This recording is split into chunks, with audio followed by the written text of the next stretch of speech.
The first signs were so subtle that most of humanity didn't realize the invasion had already begun. Captain Maya Chen watched the holographic displays in the underground command center beneath what was once Denver, Colorado. The facility, a relic of Cold War paranoia, had been retrofitted countless times but never imagined it would face a threat like this. Her dark eyes reflected the cascading data streams, each line of information more terrifying than the last. Electromagnetic signatures are unlike anything we've ever seen, Lieutenant Jack Rodriguez muttered, his fingers dancing across multiple touchscreens. It's like they're not just jamming our systems, they're rewriting them. The Zornak had studied humanity for decades, perhaps centuries. Their approach was surgical, calculated, and utterly ruthless. Unlike the alien invasions of old science fiction, there were no dramatic speeches, no ultimatums broadcast to world leaders, just a cold, methodical dismantling of human infrastructure. Global communications had been the first to go, not with a dramatic explosion or a spectacular cyber attack, but with a quantum-level disruption that made communication networks simply cease to exist. Cellular towers went dark. Satellite networks dissolved. The internet, that vast web of human connection, vanished in moments. Military systems followed next. Advanced defense networks that had cost trillions of dollars simply stopped responding. Missile defense systems went offline. Radar installations became blind. The most sophisticated technological shield humanity had built evaporated like morning mist. Maya remembered the briefing from 3 days ago when the first anomalous readings had appeared. Dr. Elena Rodriguez, no relation to Jack, had been the first to identify the true nature of the threat. "They're not just attacking our technology," she had warned, her voice cutting through the panic of military brass. "They're systematically neutralizing our ability to respond." The crystalline ships entered Earth's atmosphere without a sound. Each vessel was larger than most cities, their surfaces a weird, almost organic blend of technology and something that defied current scientific understanding. They didn't shoot. They didn't bomb. They simply existed, casting massive shadows over continents. Jack's voice broke through Maya's thoughts. "Power grids are collapsing in sequence. It's like they're mapping our infrastructure in real time and shutting it down piece by piece." Major metropolitan areas went dark first. New York, Tokyo, London, Beijing, Mumbai. Not with explosions, but with a systemic shutdown that left millions without electricity, communication, or hope. Hospitals struggled. Emergency services collapsed. The intricate web of modern civilization unraveled with mathematical precision. "They've been watching us," Maya said quietly, her hand unconsciously touching the neural interface behind her ear. An experimental technology that now seemed laughably primitive against the Zornak's capabilities. Every weakness, every vulnerability. They know us better than we know ourselves. The command center itself was a marvel of human engineering, built to withstand nuclear attacks, electromagnetic pulses, even limited biological warfare. But against the Zornak, it felt like a child's treehouse facing a hurricane. Scattered reports came in from around the globe. Resistance was minimal and quickly crushed. Military units found their most advanced equipment nothing more than expensive paperweights. Tanks became immobile. Aircraft fell from the sky. Communication between human forces became nearly impossible. "They're not just defeating us," Jack observed, a hint of dark humor in his voice. "They're erasing us." Maya knew the statistics. Within 72 hours, over 60% of human infrastructure had been neutralized. Major governments had been effectively dissolved. The complex systems that supported human civilization were being systematically dismantled. And yet, something burned in Maya's chest. A defiance. A spark that the Zornak couldn't understand or predict. They thought humanity was defenseless. They were wrong. Deep beneath the surface, in hidden facilities around the world, a different kind of preparation was already underway. The Zornak might have studied human technology, but they had fundamentally misunderstood human potential. Humanity's true weapon was about to be unleashed. The hidden research facility beneath the Andes Mountains was a testament to human ingenuity and desperation. 5 kilometers underground, carved into solid granite, the facility hummed with a quiet intensity that belied the apocalyptic world above. Dr. Elena Rodriguez moved between holographic displays, her fingers tracing complex neural network simulations that danced and shifted like living organisms. Her dark hair was pulled back in a tight bun, strands escaping as she worked with a manic focus that bordered on obsession. "We're running out of time," Marcus Kane muttered, his muscular frame hunched over a quantum computing array. Once a special forces operative, now a quantum computing expert, he looked more like a soldier than a scientist. A long scar ran down the side of his face, a reminder of conflicts long past. Elena didn't look up. Time is a luxury we no longer have. The Nexus Protocol was more than just a research project. It was humanity's last, most desperate hope. What had begun as a revolutionary approach to treating neurological disorders had transformed into something far more significant. Years of classified research, billions of dollars, and the collected genius of humanity's most brilliant minds had converged on this single point. The latest global scan shows complete neural suppression in 78% of surviving human populations, Marcus reported, his voice flat and professional. The Zornak aren't just killing us, they're systematically shutting down our ability to communicate, to organize, to resist. Elena's hands moved across the holographic interface, pulling up multiple layers of neurological data. The Nexus was more than a technological solution. It was a fundamental reimagining of human potential, where traditional technological approaches had failed. Her research proposed something radical, a collective neural network that could tap into the latent capabilities of human consciousness.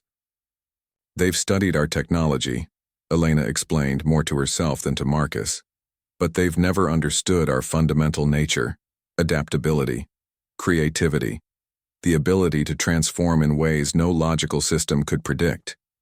A junior researcher, Dr. Aisha Kwesi, approached with a datapad. Young, brilliant, she represented the next generation of scientific thinking. "The quantum entanglement protocols are stable," she reported, "but we've never tested this at a global scale. The risks are unprecedented." Marcus chuckled, a harsh, humorless sound. "Risk? We're facing extinction. What do we have to lose?" The facility was a marvel of human engineering. Multiple redundant power systems, quantum-shielded communication, arrays, biological and technological containment systems that could withstand nearly any external threat. But most importantly, it housed the most ambitious human project ever conceived. The Nexus was more than a weapon. It was an evolutionary leap. Elena pulled up a holographic representation of the human brain. But this was no ordinary neural map. Thousands of connection points pulsed and shifted, showing potential neural pathways that defied current scientific understanding.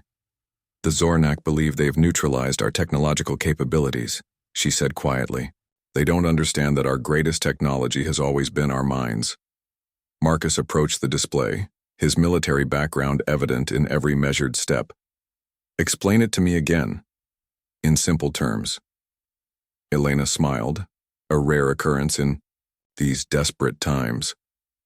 "Imagine if every human could access the collective knowledge and problem-solving capabilities of the entire species, instantaneously, without losing their individual identity." "That's impossible," Marcus responded reflexively. 2 weeks ago, a global alien invasion seemed impossible," Elena countered.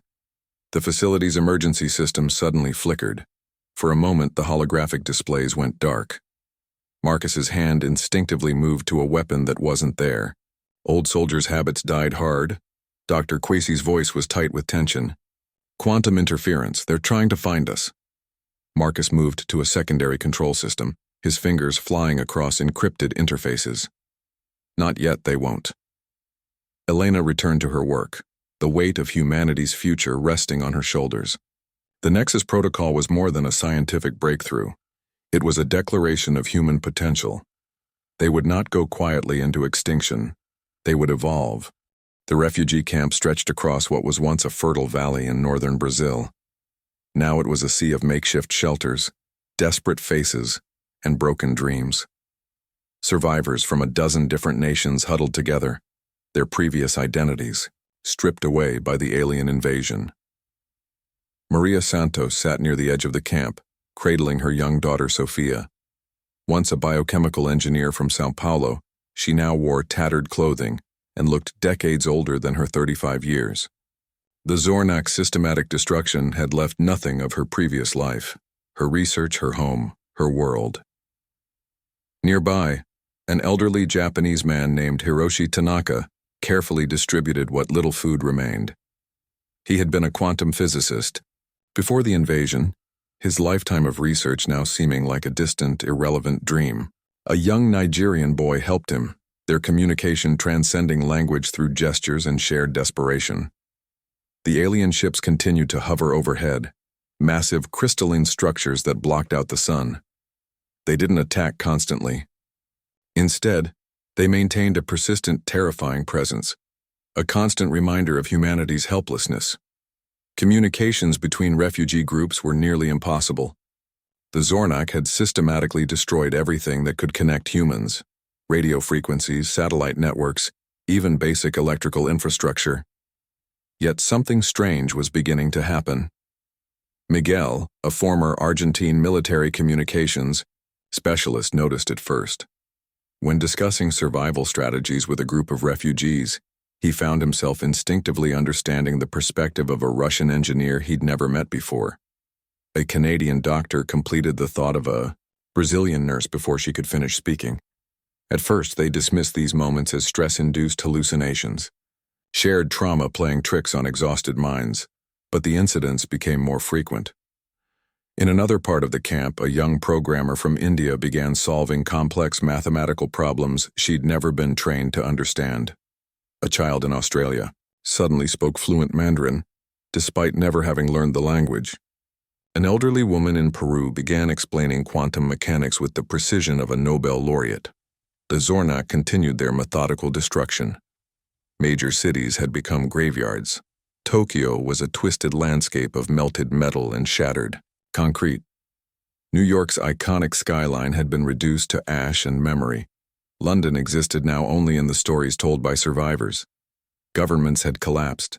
Military forces were scattered and ineffective. The global communication networks that had once connected humanity were nothing more than broken memories. Yet something was happening. Something the aliens could not detect or understand.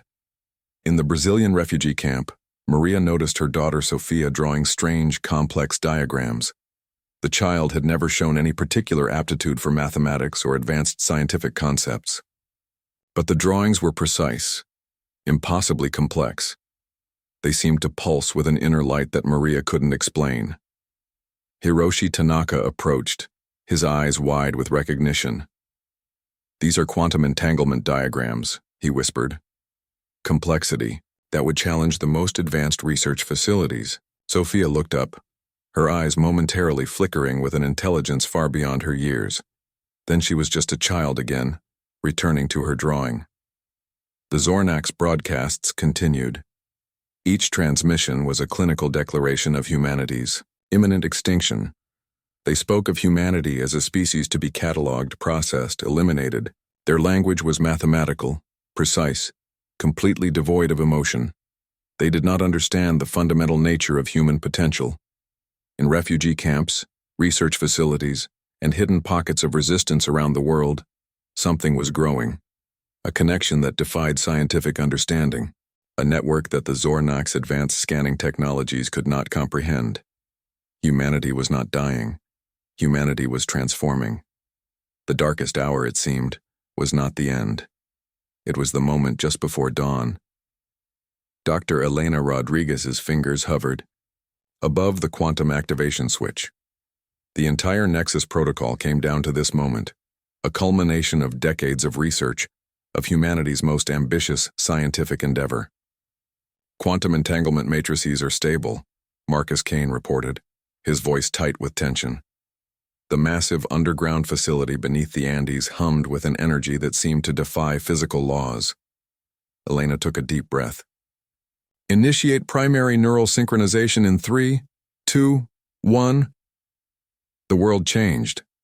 It wasn't a dramatic explosion, not a blinding light or a thunderous sound. Instead, it was a whisper, a connection, a sudden profound understanding that swept across the globe like a wave of pure consciousness. In the Brazilian refugee camp, Maria Santos felt it first, a sudden clarity that merged her own thoughts with something larger, memories, knowledge, capabilities that were not her own, yet somehow completely integrated with her individual consciousness. Sophia, her daughter, looked up. Her eyes no longer seemed like a child's. They were windows into something vast, something incomprehensible. Across the world, similar transformations occurred. The quantum neural network that Elena had designed was more than a communication system. It was a fundamental rewiring of human potential. Each individual remained uniquely themselves, but now they could access a collective intelligence that defied everything known about human cognition. In Tokyo, a survivor named Keiko Tanaka, a former high school teacher, suddenly understood advanced quantum mechanics with the same ease she once taught literature. Her hands moved across makeshift communication devices, solving complex problems that would have challenged entire research teams. A farmer in rural India named Rajesh found himself completing mathematical equations that would have taken supercomputers weeks to process. His weathered hands, once calloused from agricultural labor, now moved with a precision that suggested something far beyond traditional human capability. The Zornak monitoring systems began to register anomalies, quantum fluctuations that didn't match any known pattern of communication or technological advancement. Their advanced scanning technologies started to malfunction, overwhelmed by the complexity of the emerging human network. Marcus watched the global data streams with a mixture of scientific fascination and military precision. "They can't see us," he muttered to Elena. "Our neural network is operating on a frequency they can't even comprehend." Elena's eyes reflected the holographic displays, each one showing a different part of the global transformation. "We're not just communicating," she explained. "We're evolving." The Nexus Protocol was doing more than connecting human minds. It was unlocking potential that had always existed but never been realized. A farmer in Africa could now access the scientific knowledge of a quantum physicist. A child in South America could suddenly understand complex engineering principles. But it wasn't just about knowledge transfer. The neural network was adaptive, creative, fundamentally different from any technological system the Zornak had encountered. In the underground facility, Dr. Aisha Kwesi monitored the global neural patterns. "The synchronization is beyond our initial models," she reported. "It's like the entire human species is becoming a single, living computational system." The Zornak broadcasts continued, declaring humanity's imminent extinction. But their language now seemed hollow, mechanical, predictable. Humanity was no longer predictable. Humanity was transforming. Sophia, in the Brazilian refugee camp, began to draw again. But these were no longer simple child's drawings. They were complex neural network schematics that would have taken teams of the world's most advanced scientists years to conceptualize. Her mother watched, understanding now that something extraordinary was happening, not just to her daughter, not just to her community, but to the entire human species. The awakening had begun. The Zornak command ship hung in Earth's orbit like a massive crystal of impossible geometry. Its neural computational systems processed information at speeds that would have rendered human technology obsolete just days before. Now, everything had changed. Commander Zarek reviewed the latest scanning data, their multi-lobed brain working through exponential computational matrices. Something was fundamentally wrong with the human species. The data made no sense. Quantum fluctuations that defied every known law of biological and technological interaction were spreading across the planet's surface. In the underground Andes facility, Dr. Elena Rodriguez watched the global neural network with a mixture of scientific wonder and growing understanding. The Nexus was no longer just a project. It was a living, breathing entity of collective human consciousness. We're seeing computational problem solving at levels that exceed our most optimistic projections, Dr. Aisha Quasi reported, her fingers dancing across holographic interfaces. Individual humans are now processing complex problems faster than our most advanced quantum computers. Marcus Kane stood nearby, his military background evident in his posture. It's not just about speed, he observed. It's about adaptation, creativity, the ability to solve problems in ways no linear system could predict. Across the globe, the transformation continued. In a refugee camp in Brazil, Maria Santos watched her daughter Sofia interact with a group of children. They weren't speaking, not verbally.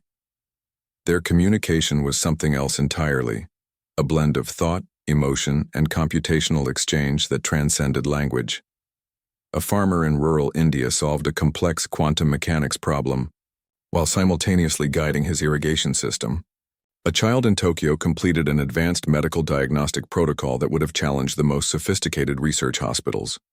A former construction worker in Argentina designed an entirely new approach to renewable energy infrastructure. The Nexus was more than a technological network.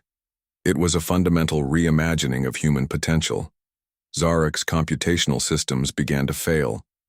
The human neural network operated on principles that their advanced alien technology could not comprehend. It was adaptive, creative, fundamentally unpredictable. The humans are not just communicating, Zarek's secondary neural cluster processed. They are becoming something else. In the Andes facility, Elena understood the true nature of their achievement. The Nexus was not just connecting human minds. It was creating a new form of collective intelligence that maintained individual identity while accessing a shared computational space. We're not losing ourselves, she explained to Marcus. We're expanding, evolving. The global neural network continued to grow. Each human became a node in a living, breathing computational system. Knowledge transferred instantaneously. Problem-solving capabilities expanded exponentially. The boundaries between individual and collective began to blur. But it wasn't a loss of individuality. It was an expansion of human potential. Sofia in the Brazilian refugee camp began to draw again, but these were no longer simple diagrams. They were complex neural network schematics that mapped out potential technological and biological advancements centuries beyond current understanding. Her mother watched, no longer afraid, understanding that something extraordinary was happening. 2. Zornak command ship systems continued to malfunction. Their most advanced computational arrays crashed when attempting to analyze the human neural network. It was like trying to understand an ocean by examining a single water molecule. Impossible, Zarek's primary neural cluster processed. But impossibility was no longer a relevant concept. Humanity was rewriting the rules of existence. In the underground facility, Marcus looked at Elena. "What have we done?" he asked. Elena's smile was both a scientific triumph and a profound statement of human potential. "We've remembered who we truly are," she responded. The collective intelligence continued to grow. Humanity was no longer just a species. It was becoming something more. The first wave of human counterattack was nothing like the Zornak expected. It wasn't a military assault. It wasn't a technological bombardment. It was something far more insidious and terrifying. Aboard the primary Zornak command ship, Commander Zarek's neural clusters began to fracture. The human neural network wasn't just communicating, it was infiltrating. Quantum-level intrusions that defied every known principle of technological warfare began to spread through their most secure systems. A farmer in Brazil simultaneously existed as himself and as a node in a global computational network that was systematically dismantling alien technological infrastructure. A child in Tokyo understood complex quantum encryption methods that would have taken teams of researchers decades to comprehend. A former construction worker in Argentina began to rewrite the fundamental operating principles of Zornak technological systems. Marcus Kane watched the global network with a mixture of scientific fascination and military precision. "We're not fighting them," he told Elena Rodriguez. We're fundamentally rewiring their understanding of existence. The Nexus protocol had transformed from a defensive mechanism to an offensive weapon of unprecedented complexity. The Zornak had studied human technology for centuries. They understood our machines, our communication systems, our biological limitations. What they could not comprehend was human creativity, the ability to solve problems in ways that defied logical prediction. Elena's fingers danced across holographic interfaces. We're not just attacking their systems, she explained. We're attacking their fundamental understanding of reality. Zornak communication networks began to collapse, not through brute force, but through a form of cognitive infiltration that introduced impossible paradoxes into their computational matrices. Their most secure systems began to experience what could only be described as existential confusion. On the command ship, Zarek's neural clusters experienced something unprecedented: doubt, uncertainty, emotional responses that were completely foreign to their species' computational logic. Humans weren't just fighting. They were transforming the very nature of conflict. In the Andes facility, Dr. Aisha Kwesi monitored global neural network patterns. We're seeing problem-solving at levels that exceed quantum computational models, she reported. Individual humans are now processing complex scenarios faster than our most advanced predictive algorithms. The counterattack was psychological, computational, fundamentally creative. A group of children in a Brazilian refugee camp began to generate technological schematics that would have taken advanced research facilities decades to conceptualize. Their drawings introduced logical paradoxes that caused Zornak computational systems to crash. Marcus watched a holographic display showing global neural network activity. They can't understand us, he muttered. We're operating on a level of complexity they've never encountered. The Zornak had believed humanity was a linear, predictable species. They had studied our technologies, our communication systems, our biological limitations. What they could not comprehend was our fundamental nature, adaptability, creativity, the ability to transform in ways no logical system could predict. Elena's smile was both scientific triumph and a profound statement of human potential. We're not just fighting, she explained. We're evolving. Zornak command communication networks began to experience systematic failures, not through traditional cyber attacks, but through a form of cognitive infiltration that introduced impossible philosophical and computational paradoxes. Their most secure systems began to experience what could only be described as existential. Break down Sophia, the young girl from the Brazilian refugee camp, continued to draw. Her diagrams were more than simple schematics. They were living computational models that introduced fundamental uncertainties into alien technological systems. The psychological warfare wasn't about destruction, it was about transformation. Humanity was rewriting the rules of existence. The Zornak began to understand a fundamental truth they had overlooked. Humanity was not a species to be conquered. Humanity was a force of nature. The Zornak understood technology. They comprehended mathematics. They had mapped entire civilizations across multiple galaxies, but they had never encountered humanity. Commander Zarek's neural clusters began to fragment. What had begun as a systematic invasion was now a complete existential breakdown. The human neural network wasn't just resisting, it was transforming the fundamental principles of reality itself. In the underground Andes facility, Dr. Elena Rodriguez watched the global neural network with a mix of scientific wonder and profound understanding. We're not just fighting, she told Marcus Kane. We're revealing the true nature of human potential. The Nexus had become more than a defensive mechanism or a communication network. It was a living, breathing manifestation of human creativity, emotion, and collective intelligence. Across the globe, individual humans became something more than themselves. A fisherman in Indonesia could now understand complex quantum mechanics.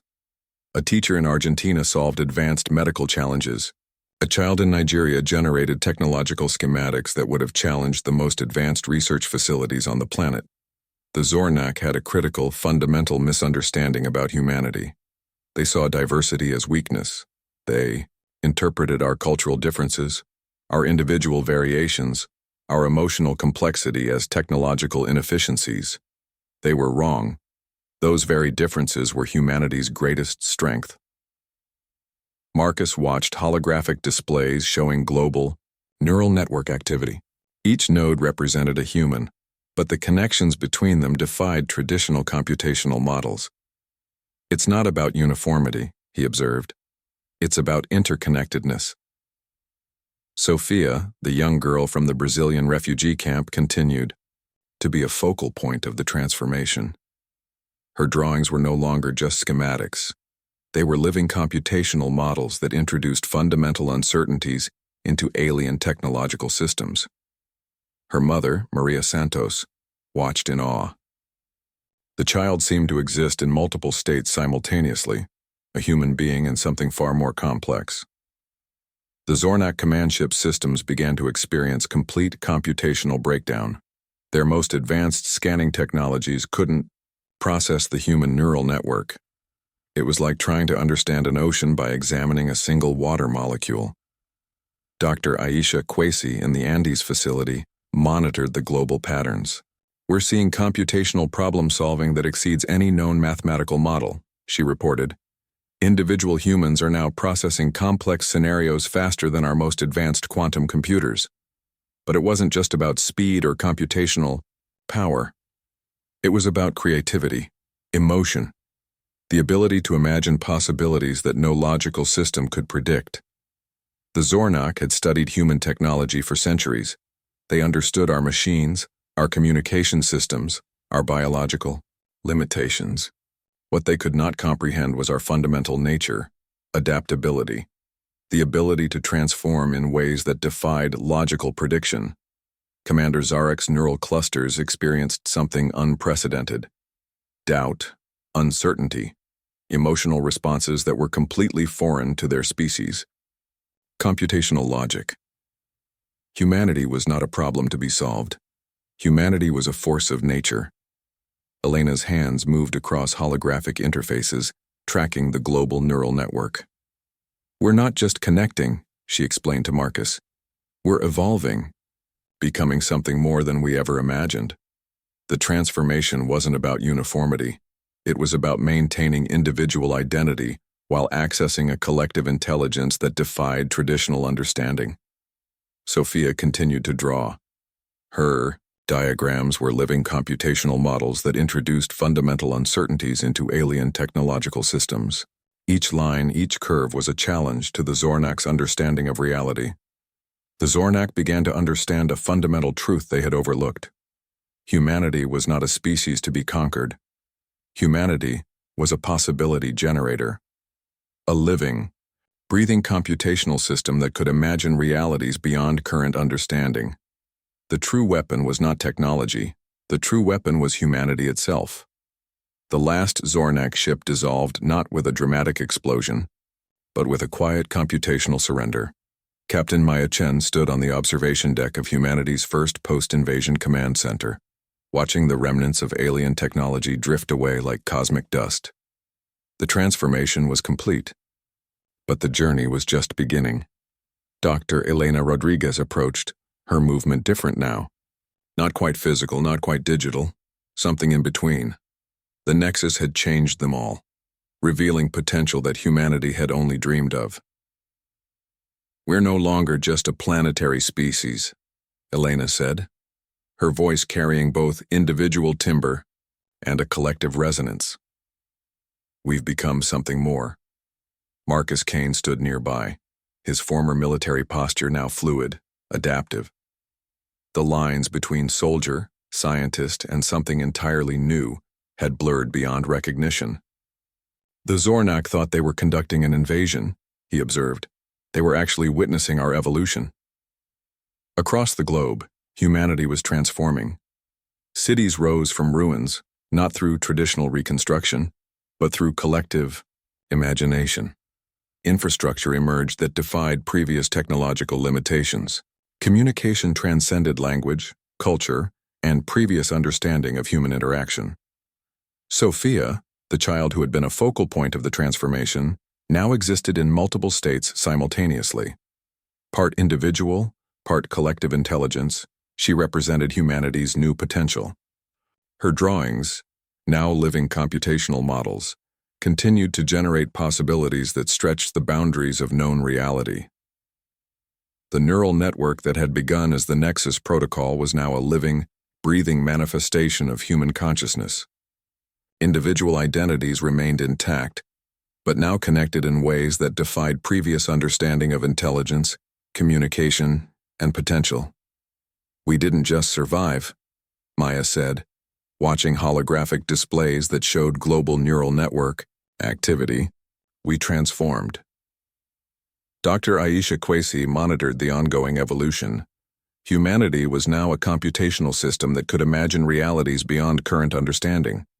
Individual humans could access collective knowledge instantaneously while maintaining unique perspectives. A farmer could understand quantum mechanics. A child could solve complex medical challenges. Creativity had become the primary language of human existence.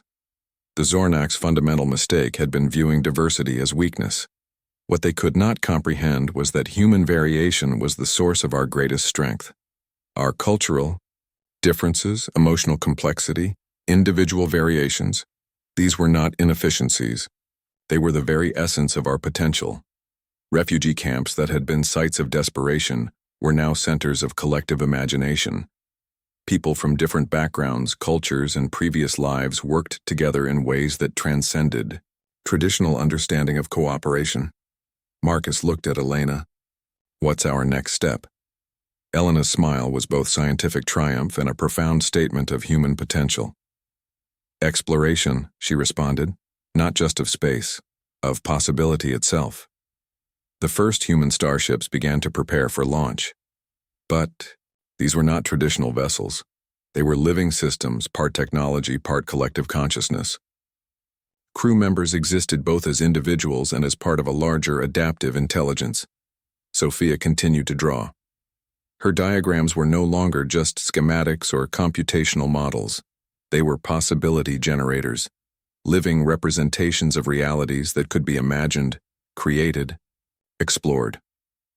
Humanity had faced extinction and emerged transformed. We were no longer just survivors. We were possibility generators. Cosmic architects. A species that could imagine realities beyond current understanding. The Zornak had thought humanity was defenseless. They were wrong. We were never defenseless. We were always becoming. The universe would never be the same.